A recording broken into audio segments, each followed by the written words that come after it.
Democratic presidential hopefuls are competing for support today in Minneapolis at the DNC Summer Meeting. But the Democrats getting the most attention isn't even heading to any of these meetings. Caitlin Huey-Burns from RealClearPolitics is here to talk a little bit about that. And we'll get to the Democrat that's getting the most attention shortly. But first off, tell us about the significance of this meeting. Right. Well, lots of the attention has been focused on the Republicans because they have so many candidates running. But the Democratic National Committee has been in debt for a little while. They've been trying to pay back their dues, and they have, but they're running a little bit low on cash. So they announced this week that they've coordinated with Hillary Clinton's campaign that she's now able to fundraise for the DNC. They're trying to work out similar situations with other candidates. So this is really interesting, seeing this coordination now. Yeah. Now, the Democrat that's getting a lot of attention is Joe Biden, and he's not going to be here at all. But it seems like, some prominent Democrats at the DNC, they're sort of like holding out a little bit. They don't want to throw their clear support behind anybody. Why do you think they're holding out for Joe Biden to find out whether or not he's going to run? Right. Isn't it interesting that the sitting vice president has not really been a factor in this until recently? He is expected to make a decision over the next month or so. It is kind of later in the game, and this is going to be a very personal decision for him. But the Democratic Party right now is keeping the option open. They can't really exclude anybody right now, even though most of the party, all of the the staff, the fundraisers, the donors are all really behind Clinton at this point. So all eyes are on Biden and whether he'll decide to jump into the race.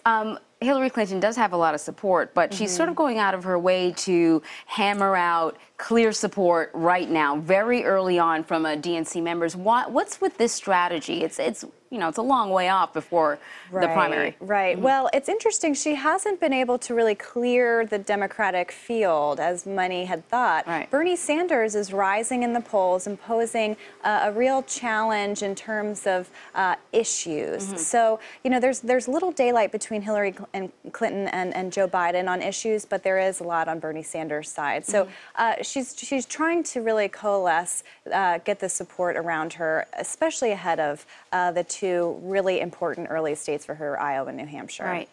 Moving over to the Republican side, Donald Trump announced yesterday that he was linking up with Ted Cruz to both sort of combat the Iran nuclear deal. I'm curious what you make of that. Do you think this is sort of his attempt to prove to the naysayers that he's not a good conservative Republican, that he is, because he's teaming up with Ted Cruz? It's interesting. Ted Cruz has been one of the few Republican candidates to not go after Trump. In fact, he's really embraced him with the mindset that they're going after the same supporters. So Ted Cruz's thinking is that if and when Donald Trump starts to fall, he can be standing kind of behind him and pick up those supporters. So Ted Cruz invited Donald Trump to come to Washington. And it also establishes some kind of outsider credentials for Ted Cruz, who's trying to run that kind of, non-politician candidate, even though he's now in the Senate. So it's kind of a win-win for both of them. But I do think that Ted Cruz benefits most at this point from having him there. Very interesting. Marco Rubio will be speaking later today. He's going to outline his plan in regards to China. Donald Trump has been very outspoken about China and how he would handle that country. Now that Marco Rubio is coming forward with his plan, do you think he's sort of running the risk of putting himself in the crosshairs of Donald Trump?